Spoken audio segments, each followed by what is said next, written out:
রামকৃষ্ণ পরম্পরার এক উজ্জ্বল নাম হল স্বামী সর্বপ্রিয়ানন্দ মহারাজ। 1994 সালে তিনি রামকৃষ্ণ মঠে যোগ দেন আর 2004 সালে সন্ন্যাস গ্রহণ করেন। আজ তিনি নিউ ইয়র্কের বেদান্ত সোসাইটির আধ্যাত্মিক প্রধান হিসাবে বিশ্বজুড়ে বেদান্তের আলো ছড়িয়ে দিচ্ছেন। হার্ভার্ড থেকে টেডেক্স আধুনিক বিশ্বের বড় বড় মঞ্চে তিনি তুলে ধরেছেন অদ্বৈত বেদান্তের গভীর সত্যকে। কঠিন দর্শনকে সহজ ভাষায় বোঝানোই তার বিশেষত্ব। তার বক্তব্য শুধু ধর্ম নয়, বরং আত্মা অনুসন্ধান, চেতনা আর নিজের প্রকৃত সত্তাকে জানার আহ্বান।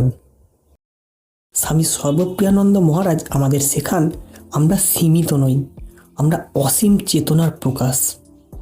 আর মহারাজের মুখ থেকে শুনলাম একটুখানি বক্তৃতা, আর সেটা আমি রেকর্ড করলাম।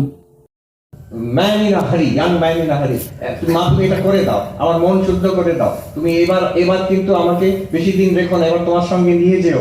পর বলে যাচ্ছেন, মা বাবা বলছেন হবে হবে, আবার কিছু মাঝে মাঝে বলছেন ছোট্ট কথায়, যেমন বলছেন যে বারে বারে বলার কি দরকার আছে, আমি তো বলছি দৃঢ় করে হবে, বারে বারে বলার দরকার নেই। আবার বলছেন ঠাকুরের দেখা যাতে পাই আমি, মা তুমি এরকম করে দাও, মা বলছেন হবে।